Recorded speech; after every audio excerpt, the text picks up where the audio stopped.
Renegades by Marissa Meyer. Chapter 23. The oak doors slammed shut behind them, and Adrian found himself engulfed by stale air and the aroma of leather and brittle pages. He paused in the vestibule, taking in the entryway and the lobby beyond. He had never been to this library before, and now he was wishing he would have come inside when he'd scouted out the area before. He wouldn't have felt quite so vulnerable now, to be going into a place completely blind, having very little knowledge of its floor plans or exits. He would have come inside during business hours, attempting to be discreet. The problem with that was, thanks to his dad's, it was too likely he'd be recognized. So he took the time now to observe what he could. Inside the entrance hall, 2 alcoves stood to either side, each containing a marble statue. To his left, a noble scholar held an open book in one hand, the other raised up in a gesture of brilliance, as if the book had just revealed to him the secrets of the universe. In the other alcove, a scribe noted his thoughts into a journal with long feathered pen. Worn wooden floorboards stretched ahead into a central lobby, while a silhouette on the floor indicated where the old administration desk had once been bolted down. A cheap banquet table stood off in one corner, framed by dark wainscoting on the wall and a large antique mirror that reflected what little daylight reached the central room. The beams of light did enter through a couple of smartly placed upper windows, illuminating drifts of thick dust circulating the space. Adrian moved forward, one hand taking the marker from his back pocket and clutching it instinctively. Beside him, Nova gave his hand a curious look before meeting his gaze with something almost like teasing. He looked away. It may not be a gun or a knife, but it's still the most effective weapon he had, tattoos notwithstanding. His jaw tensed as he approached the table where the lobby's only occupant sat on the stool, entranced by what appeared to be a romance novel. The girl was perhaps a year or two younger than him, with ginger hair braided thickly over one shoulder. "Excuse me," Adrian said, sounding ridiculously polite even in his own head. The girl did not even look up, just reached across the desk and slid a clipboard to him, a form for checking out books. He cleared his throat and this time tried to sound not like a concerned citizen, but like a renegade, a superhero. "We're here for the detonator." The girl's head shot upward. She blinked at Adrian, then took in the others, her gaze lingering longest on Nova, long pale eyelashes fluttering over her grayish eyes. Her lips parted as she turned back to Adrian and squeaked, "I beg your pardon?" "The detonator," Adrian said again. "We saw her come in here not 10 minutes ago. Where is she?" The girl's mouth opened, closed. Her eyes darted once more to Nova, then back. Aren't you? She looked at Nova, again dumbfounded. "Are they renegades?" It wasn't really a question. Adrian wasn't sure how she could tell without the uniforms. Maybe she recognized some of them from the media. Maybe they simply had a look to them. He liked to think so. What was odd, though, was the way she was staring at Nova, almost like she recognized her.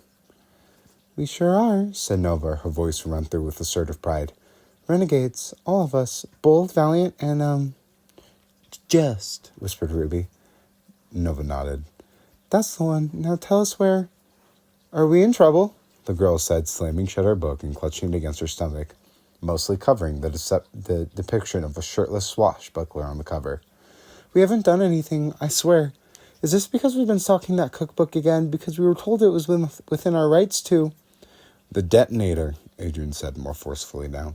"Stop stalling and tell us where she is." The girl hesitated, looked once more at Nova, and this time Adrian frowned and followed the look.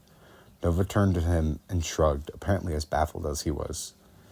I don't know who that is," the girl stammered. Her face was red as a cherry now, and Adrian doubted it had much to do with her reading material. "I'm sorry, I can't help you." "A woman about yay tall," Adrian deadpanned, indicating her height. "Wears a lot of armbands and can make explosions appear out of thin air. Sound familiar?" The girl gave a weak, apologetic smile. "Not really." "How about the librarian?" said Oscar, stepping close to the desk. "Where is he?" "He's in the back," the girl said, her attention darting over all 4 of them again. "Cataloging new reference materials." "Take us to him," said Adrian. "Now." "Oh, you can't go back there," the girl said. He doesn't like to be disturbed." Adrian's teeth gritted. He could feel the ticking of time like the steady drum of his own heart. Every second, a chance for the detonator to get away, for Jean Cronin to hide whatever had brought the villain here in the first place. Disturb him anyway. The girl opened her mouth, poised her fuse, then looked at Nova again and hesitated. She cleared her throat and nodded. "Right away." Slipping off the stool, she turned and walked, not around the table or toward one of the doors or even the staircase that stood a few feet away, but to the large mirror that hung on the wall behind her. She pressed her fingers against the surface, and the glass rippled outward as if she had just touched a vertical pond. Then, without fanfare, she stepped into the mirror and was gone. They all stood there, staring at their own mystified reflections for a long moment. Oscar, of course, was the first to break the silence. "That," he said, pointing, "is a cool trick." He walked around the desk and rapped his knuckles against the mirror, then pulled it away from the wall and looked behind it to ensure there wasn't a secret passageway of sorts. "Neat. I remember hearing about her once," said Ruby. "A girl who can travel through mirrors. I remember wondering why she wouldn't apply to be a renegade, and then eventually I figured it was probably just a rumor." "The problem," Adrian said, tapping that of his marker against the table, "is now we have no idea where she went, or if she's really going to get the librarian, or if they're about to make a run for it." Frowning, he looked around. From the main lobby, he could see a reading room to his right. The table was interspread with short bookshelves and magazines racks. More bookshelves stretched the full length of the wall, broken up by the occasional rolling ladder or broad, dirt-covered window. To his left were the stacks, row upon row of tall, slender shelves. From that direction, he could hear the occasional giggles of children. "Ruby, Nova, let's start staking out the exits," he said, turning to inspect the staircase that led up to the second floor.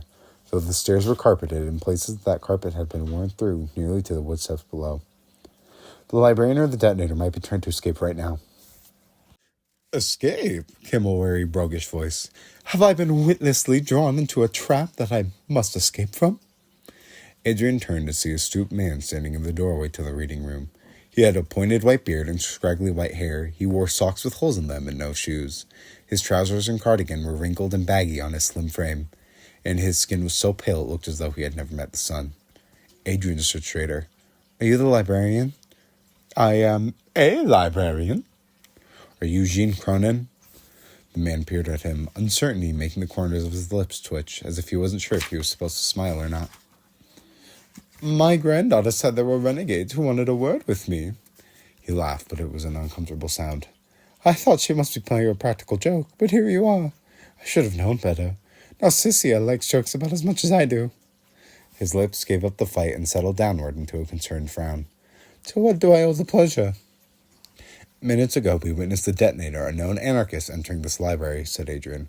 "We have reason to believe your dealings with her aren't entirely of lawful nature." "The detonator?" barked the librarian, his eyes darting away from Adrian to scan the others. "The anarchists? I haven't had anything to do with them for, well, close to 10 years now, isn't it?"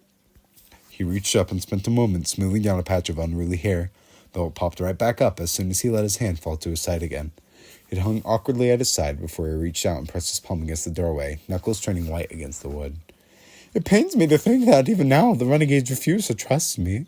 I pay the council's taxes, I follow the council's rules, and on top of that, I provide a great service to this community." He gestured around the lobby. "Do you know there are only 9 functioning public libraries currently open within Gatlin city limits?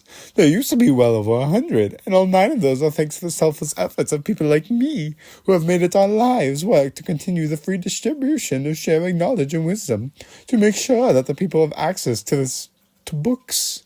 Meanwhile, what has your beloved council done to respect the work of scholars of years past, to further the enlightenment of society?" Adrian furrowed his brow, not sure at first if the librarian wanted to answer. "They reopened schools," he supplied, thinking that should have been obvious, "whereas you spent decades selling guns to villains who would just as soon keep the people ignorant and helpless." Beside him, Nova stiffened. He glanced at her and saw a flash of something cross her features. Annoyance or denial, but it was gone as fast as it had come. "Insomnia?" he asked. She kept her gaze turned to the librarian as she said darkly, "Are you telling us you have nothing to hide?" Jean Cronin pursed his lips until they started to turn as white as his beard. Then he huffed. "Of course I have nothing to hide. During the Age of Anarchy, I did what I had to do in order to survive. Now I am content making my living through more peaceful means." "And that includes hosting private meetings with villains like the detonator?" said Adrian.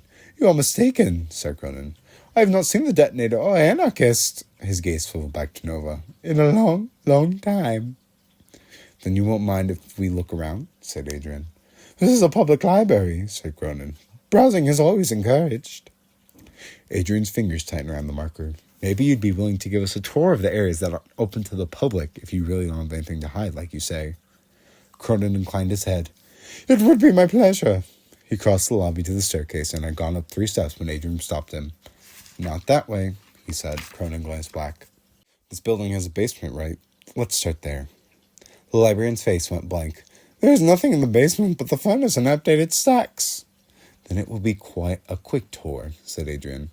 The nostrils flaring around his mustache, Cronin abandoned the staircase and headed toward the east room. They followed him through a pair of tall bookcases and down an aisle of desks. In the far corner, Adrian spotted a stone fireplace, though there was no fire currently lit. A young man was seated cross-legged on the floor, reading a picture book to the children scattered around him. The sight made Adrian's blood cool. He glanced at the others and saw the same apprehension mirrored on Ruby's and Oscar's faces, though Nova had her gaze intently lashed to the librarian's back. There was no reason yet to alarm anyone, he told himself, but still. Smokescreen, he whispered. You stay up here. Clear the library at the first sign of trouble. Oscar glanced at him as if he was annoyed to be excluded. It didn't show. Nodding, he stepped back into one of the rows of bookshelves, disappearing from view. Cronin led them to a door labeled Staff Only and spent a moment fishing around in his pocket for a key. Once he had opened the door, they descended a narrow staircase into the basement, where the air was mustier and thicker, permeated with the stench of molding paper. Cronin cleared his throat and stepped aside when he reached the bottom of the staircase, allowing them to spill into the room and look around. More bookshelves took up the space, though they stood more tightly together than those above, some allowing barely enough room to pass between them. Every spare inch was taken up with books. When a shelf could hold no more, the books were piled up on top of the books that were already there, causing some of the shelves to sag under their weight. There were books piled up in corners like snowdrifts, books stacked under and over desks, books with broken spines and bent pages tossed haphazardly into a pile that overflowed into the walkway. A single desk had been shoved against the far wall, its surface littered with take-out boxes and paper files. On the floor beside it stood a full, plain-length mirror, like something that would be found in the dressing room of a cheap department store, though the mirror walker, Narcissia, he'd said, was nowhere in sight. Not far away, a short concrete stairwell led up to a door marked with an exit sign. Probably, Adrian thought, the side door that led to the alley they had been watching all night. And there you have it, said the librarian, picking a book off the discarded pile and lovingly unfolding its bent pages. Anything else I can do for you? Perhaps you'd care to take back a book on political science for the council to pursue in their spare time. I think it might benefit them. He placed the book onto a shelf, tenderly stroking its spine like a pet. Ruby groaned. Do you think we're idiots? We saw the detonator come in here. Just tell us where she is and things will go a lot easier for you. Cronin drew himself upward, uncurling the slump of his spine. I am sorry, but you seem to be suffering from an overactive imagination. Ruby cast Adrian a frustrated look. He knew the feeling. This had taken up so much more time than he'd expected it to, and he found himself regretting his decision to enter the library, rather than wait for backup like they were supposed to. Already he could see the error of his decision. His team had merely blocked out the library's exits. They would have known if the detonator had tried to leave. They wouldn't have been able to stop her. Instead, she could have gone out through the back door ages ago. He felt like an idiot. He felt like his dads had been right to doubt his ability to handle this, and that angered him as much as anything.